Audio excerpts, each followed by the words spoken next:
तुम्हें ये मनुष्य का जो देह मिला ये केवल कृपा से मिला है। विशेष कृपा ये हो गई कि मनुष्य देह में तुम्हें सत्संग मिल गया। नहीं, कितने लोग हैं इस समय, कितने लोग सत्संग सुन रहे हैं? विचार करके देखो। 135-40 करोड़ जनसंख्या हमारे भारत की ही है। कितने लोग हैं? 1500 लोग होंगे, 2000 होंगे। कितने लोग सुन रहे हैं? कितना अहोभाग्य है। इस समय हम भगवत चर्चा सुन रहे हैं यमुना जी के पावन पुलिन पे बैठकर। यही यमुना प्रवाहित होती थी। ये पुलिन है जहां पर बैठे हो, यमुना जी की धारा यही बहती थी परिक्रमा मार्ग में। कालीदय में देखो सीढ़ियां बनी हुई, यहीं से यमुना जी। ये कालीदय जो कुंड है ये यमुना जी का ही किनारा है। जहां आप बैठे यमुना की धारा में, अब यमुना जी थोड़ा साइड में हो गई।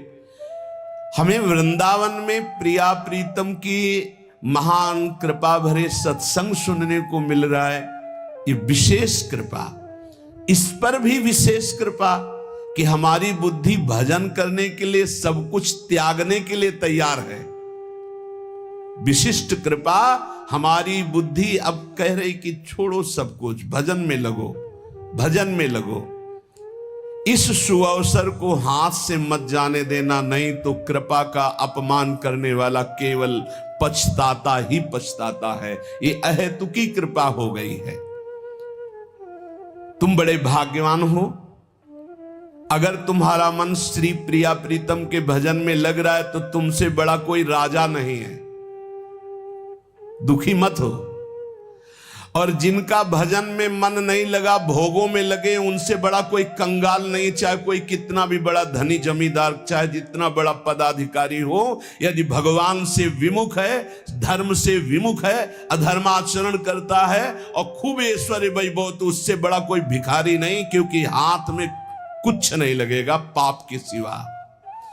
आज तुम्हारा वास कमजोर है, तुम्हारे खान पान की व्यवस्था कमजोर है, तुम्हारा कोई साथ नहीं दे रहा है, संपत्ति भी नहीं है, लेकिन तुम प्रिया प्रीतम का नाम जप कर रहे हो, तो कह रहे तुमसे बड़ा कोई राजा नहीं है।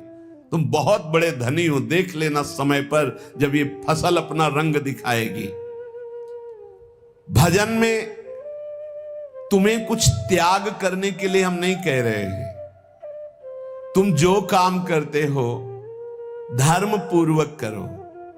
जो काम करते हो प्रभु को समर्पित कर दो और नाम जप करते रहो।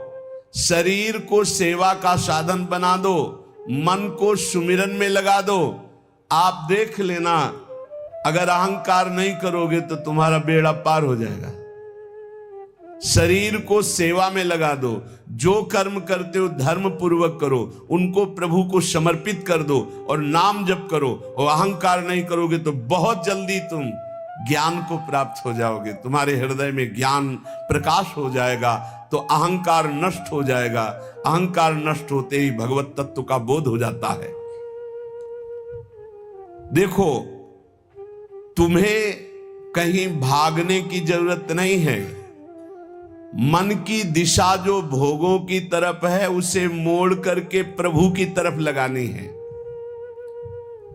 तुम्हें जो ही प्रभु की तरफ अपने मन को, अपने मुख को मोड़ा, तो बिना साधन किए करोड़ों जन्मों के पाप नष्ट हो जाते हैं।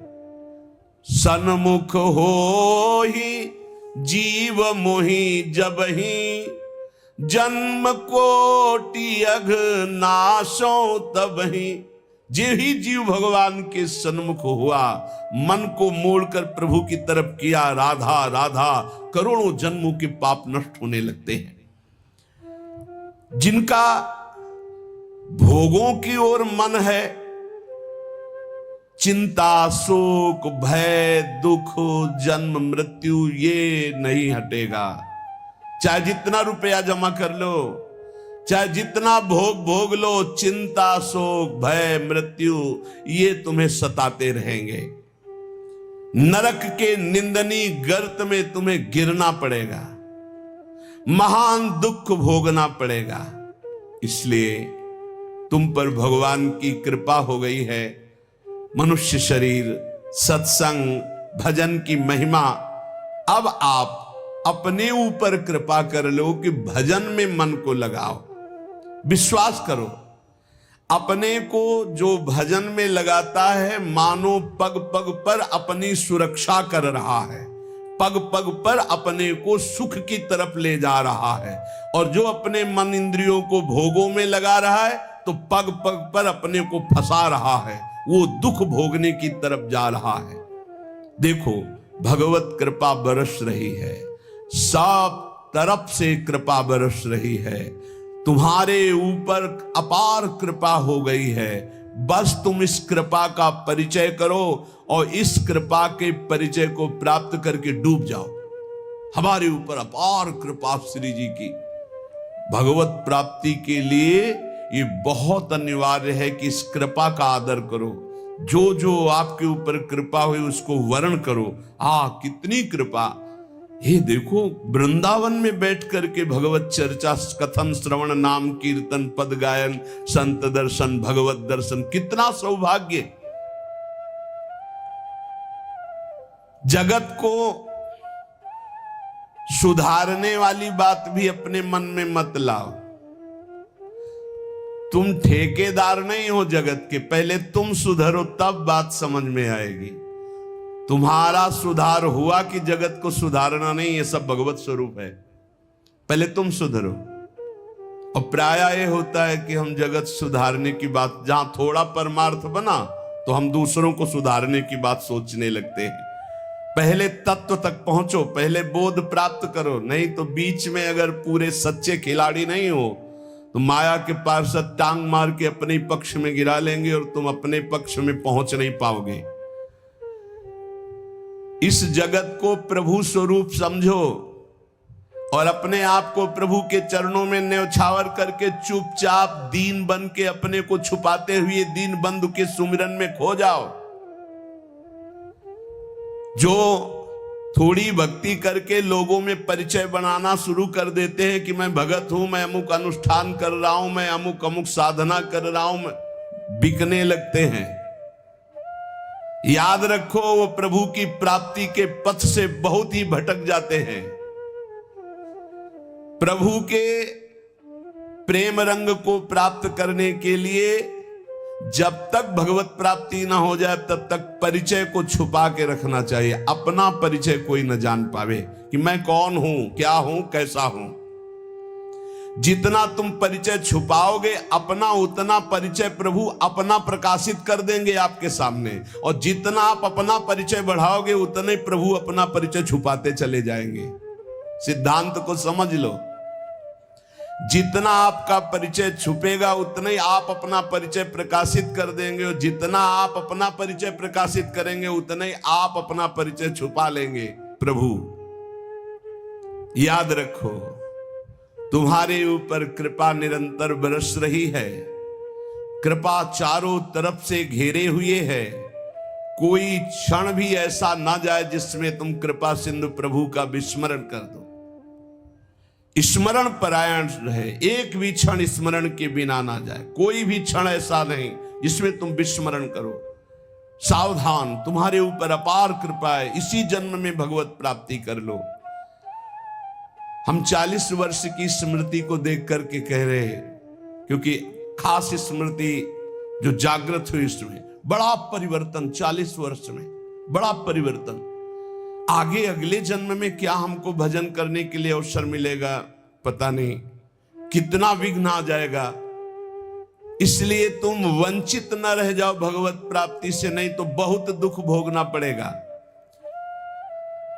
तुम अपनी प्यारी से प्यारी वस्तु जो है, प्यारे से प्यारे जो संबंध है, उनमें झांक कर देखो। प्यार है तो प्रभु से है।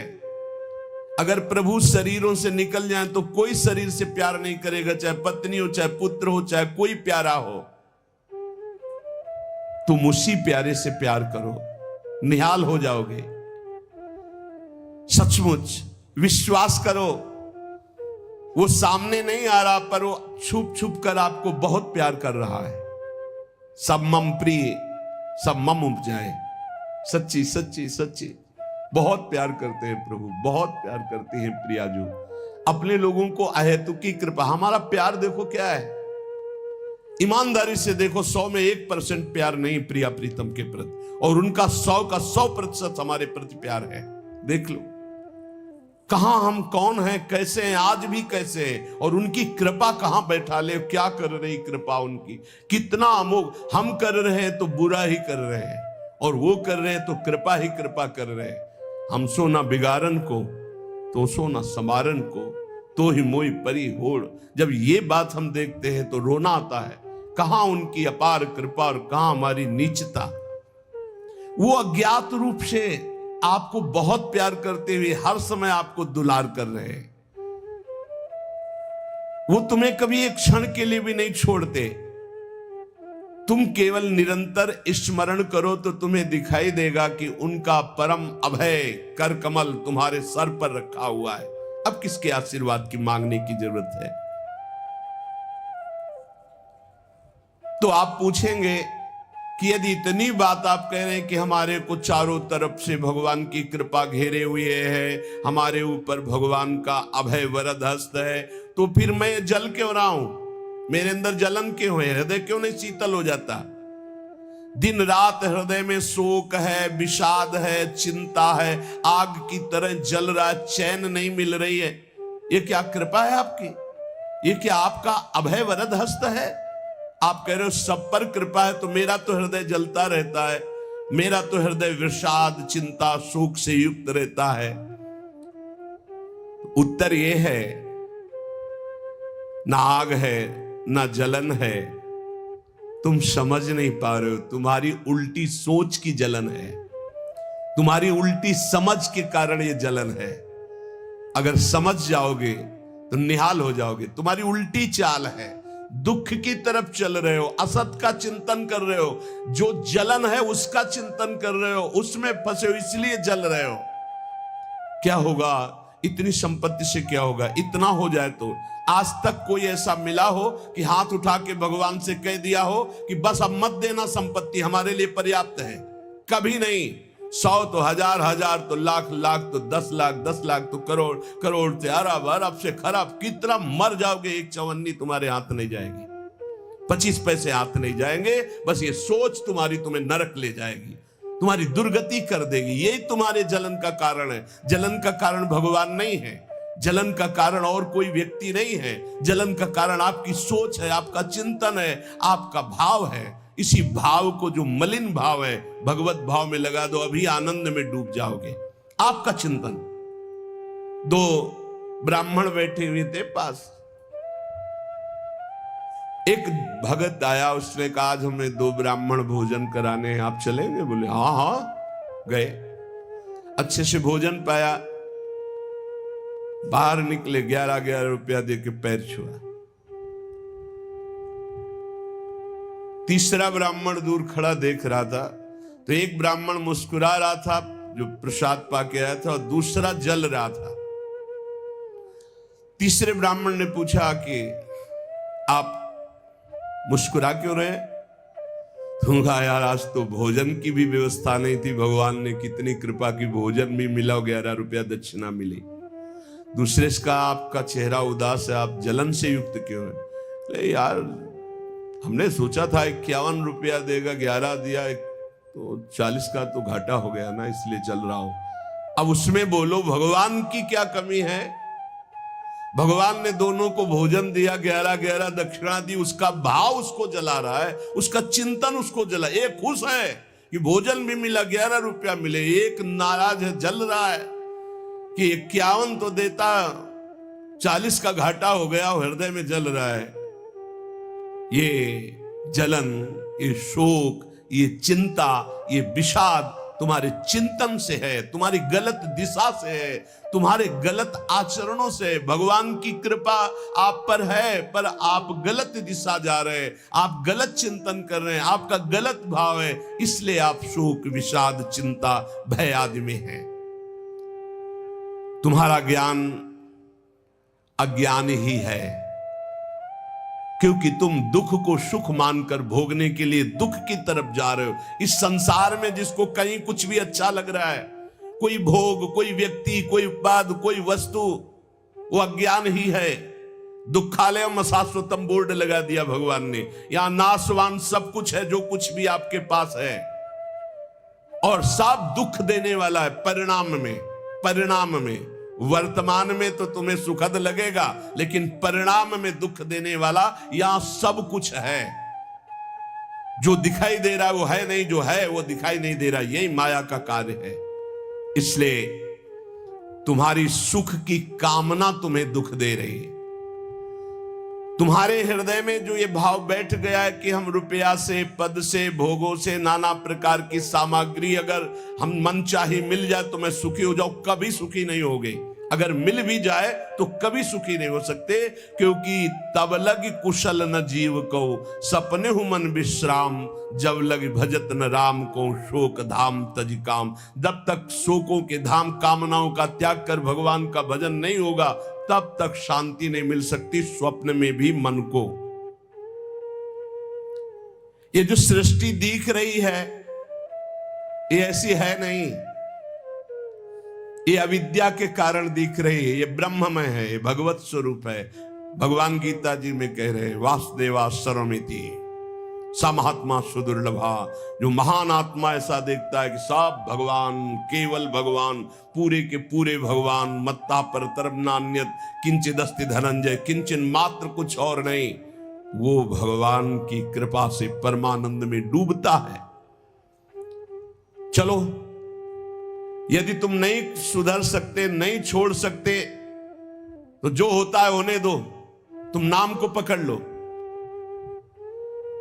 तुम्हारे रोकने से न मन रुक रहा है, न इंद्रियां रुक रही, न बुरे आचरण रुक रहे हैं। छोड़ो, रोकने की बात छोड़ो, पकड़ो, नाम को पकड़ो।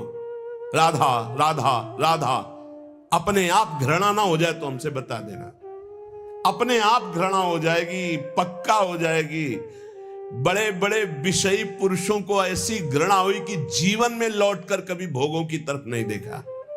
जीवन में लौट करके ऐसे आसक्त भोगी पुरुष, और जिस समय नाम का कृपा प्रसाद चढ़ा तो लौट करके नहीं देखा उन भोगों की तरफ। तुम तो बस अपने मंगलमय प्रभु के चिंतन में चित्त को जोड़ दो, फिर देखो कैसा परिवर्तन होता है। तुम किसी स्थिति की खास कल्पना मत करो, निश्चिंत हो जाओ। तुम नाम के जपने में चित्त को जोड़ दिया तो ऐसे सुख के प्रवाह में पड़ोगे, तुम्हें पता ही नहीं है कि कितना सुख नाम जापक को मिलता है। अगर नाम जप नहीं करोगे तो तुम्हें पता है तुम सुख के लोभ में ऐसे भयानक जगह गिरने जा रहे हो जहां से तुम्हें केवल हरि बचा सकते हैं, दूसरा नहीं। बड़ा सुंदर दिखाई दे रहा है, बड़ा लुभावना सुखद दिखाई दे रहा है, लेकिन भगवान से विमुख होकर जब इसको भोगने जाओगे तो ऐसा फंस जाओगे कि निकलना मुश्किल हो जाएगा।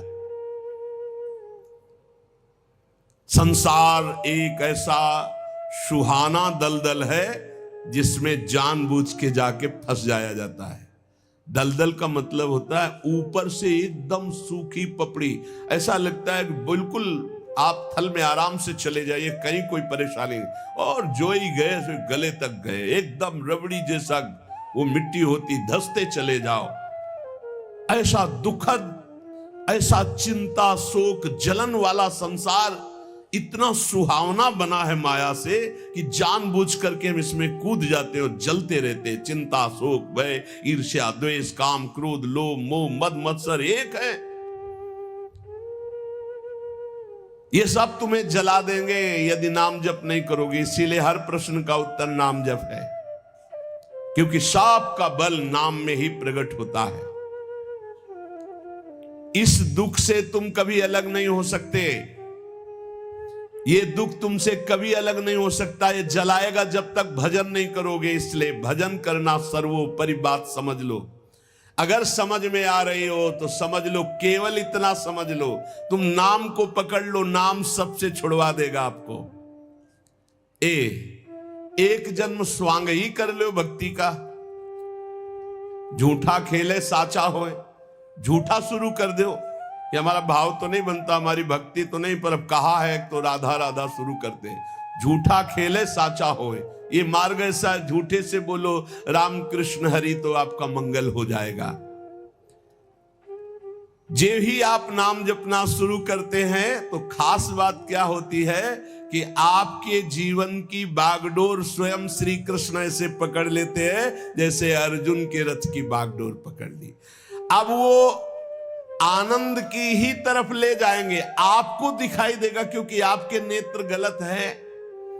जहां दुख है वहां आपको आनंद दिखाई दे रहा है, और जहां आनंद है वहां आपको दुख दिखाई दे रहा है। तो अब श्री कृष्ण आपकी यात्रा आनंद की तरफ करेंगे तो हो सकता है आपके नेत्रों में दिखाई दे कि दुख ही दुख है भक्ति में, लेकिन वास्तविक आनंद का मार्ग भगवान के चरणारविंद तक है। अगर इनके चरणों तक नहीं पहुंचे तो आनंद कहीं नहीं। आ ब्रह्म स्तंभ पर्यंतम सर्वम मायामयम जगत। विश्वास करो भगवान सत्य है, विश्वास करो भगवान नित्य है, विश्वास करो भगवान सर्वत्र है। भगवान सर्वत्र है, विश्वास करो तो भय किससे? एक क्षण के लिए भी वे तुम्हें नहीं छोड़ते, हर समय तुम्हारे साथ रहते हैं। ये बात कब जानोगे? जब नाम जप करते हुए विश्वास करोगे। भगवान तुम्हें बहुत प्यार करते हैं, वो सर्वशक्तिमान है। बस तुम उनकी तरफ मुड़ो, वो इतना देखना चाहते हैं। जो ही मुड़े तो सारी शक्ति लगाकर तुम्हारा कल्याण कर देंगे। और वो अपार शक्तिशाली है, फिर कोई आपको डिगा नहीं सकता, गिरा नहीं सकता। हम पुकारते नहीं हैं उनको। एक बालक विद्यालय की तरफ जा रहा था तो छोटा सकरा मार्ग था, तो एक पहाड़ के टुकड़ा करके गिरा। तो वो निकलने के लिए पूरी ताकत लगा के उठाया, फिर भी नहीं उठा। फिर और ताकत लगाया, नहीं उठा। फिर पूरी ताकत लगाया, नहीं उठा। और निराश होकर बैठ गया। उसका पिता देख रहा था, तेरी अभी पूरी ताकत नहीं लगी, तू मेरा बच्चा है, तेरी पूरी ताकत तो मैं हूं, मुझे पुकार। और आया और उठाकर बाहर फेंक दिया। बस हम में यही कमी है, हम बार बार माया से परास्त होकर हार कर बैठ जाते हैं, लेकिन अपने पिता को नहीं पुकारते। हमारे पिता सम्मम प्रीसम्मम उपजाए प्रभु हैं, हमारा पूरा बल प्रभु हैं। अगर हम अपने प्रभु को पुकारें आर्त भाव से तो कोई भी माया का ऐसा रोड़ा नहीं है जो हमारे मार्ग में बाधा पहुंचा सके। विश्वास करो भगवान सत्य संकल्प है। विश्वास करो जब तुम उनसे मिलने का संकल्प करोगे तो तुम्हें कृतार्थ कर देंगे, पर हृदय से तुम मिलना चाहो। तुम उन्हें चाहोगे तो तुम्हारी क्षुद्रता, तुम्हारे पाप, तुम्हारे ताप, तुम्हारी कलुषित जड़ मति मन, ये सब निर्मल हो जाएंगे। यदि तुम उन्हें चाहोगे तो तुम्हारी दरिद्रता नष्ट हो जाएगी।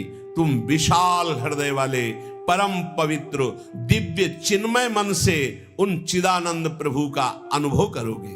अतः तुम केवल उनकी चाह करने के लिए नाम जप करो, तभी ये चाह पैदा होगी, तभी ये चाह टिकेगी। तुम कृतकृत्य हो जाओगे, महान बन जाओगे। ये भिखारीपना छोड़ो कि तुम्हें कोई और सुख दे सकता है, नहीं। ये अनित्य नाशवान संसार में नाशवान भोगों में लगे हुए तुम्हारी मांग पूरी नहीं कर सकते।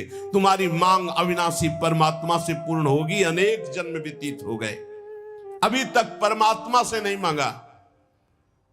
बोले नहीं, हम तो कई बार मंदिर में मांग आए हैं। नहीं, ये मांग नहीं सुनी जाती, ये मांग नहीं सुनी जाती। हम तुम्हें बता रहे हैं मांग कहां से होती है।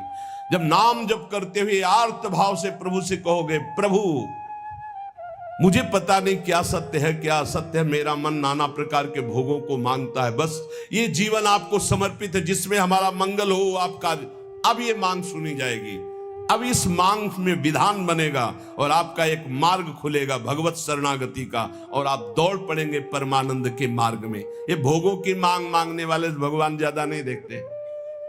या तो उतना अनुष्ठान करो तो बात सुन लेंगे, नहीं देखते।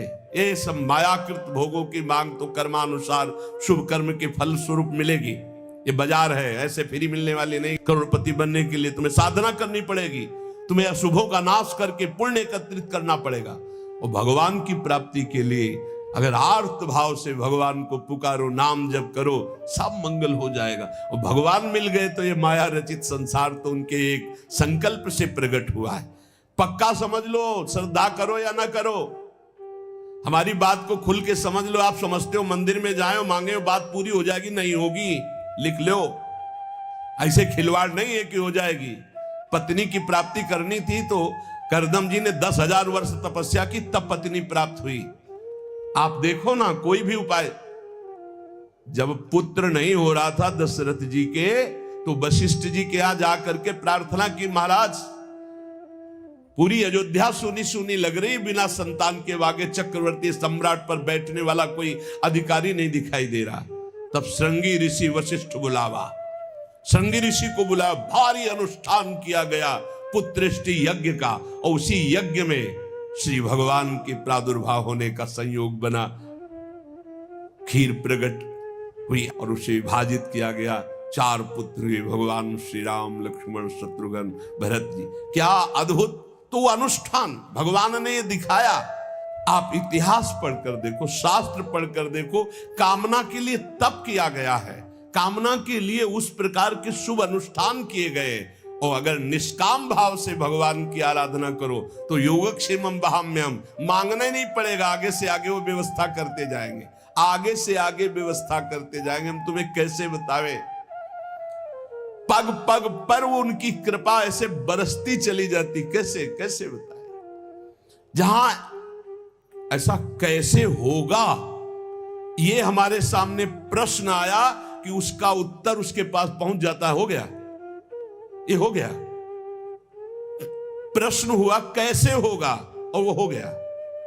अरे कर तुम अन्यथा कर तुम, हम प्रभु की शरण में है, उनके वचन कभी झूठे हो सकते हैं। कहते हैं अनन्यश्चिन्तयन्तो माम ये जना पर्युपासते तेषां नित्याभियुक्तानां योगक्षेमं वहाम्यहम्, मैं स्वयं वहन करता हूं, अप्राप्ति की प्राप्ति कराता हूं, क्षेम की रक्षा करता हूं। किनको? जो केवल मेरा चिंतन करते हैं। फिर आपको चिंता की बात नहीं, और आप चिंतन नहीं कर रहे, मनमानी भोगाचरणों में उतरे हुए हैं, और आप चले गए मंदिर, भगवान हमारी कामना पूर्ति नहीं होगी, पूर्ति हमारी बात मान लो, उसके लिए अनुष्ठान करना पड़ेगा उस कामना के अनुसार। अच्छा, दूसरे लोग होते हैं, जैसे किसी लेबर से कहा जाए तुम्हें 500 रुपया देंगे, शाम तक ये काम हो जाना चाहिए, बोले जी साहब। ऐसे भगवान से बात करते हैं, प्रलोभन भगवान को दे रहे हो, घूस दे रहे हो, तुम्हें 56 भोग लगा देंगे, तुम हमारा एक काम कर दो। ऐसे होता है? नहीं। जब कोई बात कहनी है तो हृदय से, आर्त भाव से, नाथ मैं आपका हूं। अपने पिता को कोई घूस देता है, मां 100 रुपया देंगे बाल भोग बना दे, कभी ऐसा कहा है आपने पिता से? कभी लाओ 500 रुपया, हमें जरूरत है नहीं देंगे, रोज मांगता है, अरे देना पड़ेगा, बाप के सिवा हमारा कोई है नहीं, तो हमको चाहिए, अब दो पापा, आपको देना पड़ेगा। ऐसे या तो संबंध से मांगो, भगवान से संबंध है संसार में, भगवान से संबंध नहीं है, तो भगवान नौकर नहीं तुम्हारे, भगवान भगवान है। अरे अखिल कोटि ब्रह्मांडों के मालिक है वो, अनंत ब्रह्मांडों का भरण पोषण करने वाले तुम्हारे। कैसे बच्चे हो? तो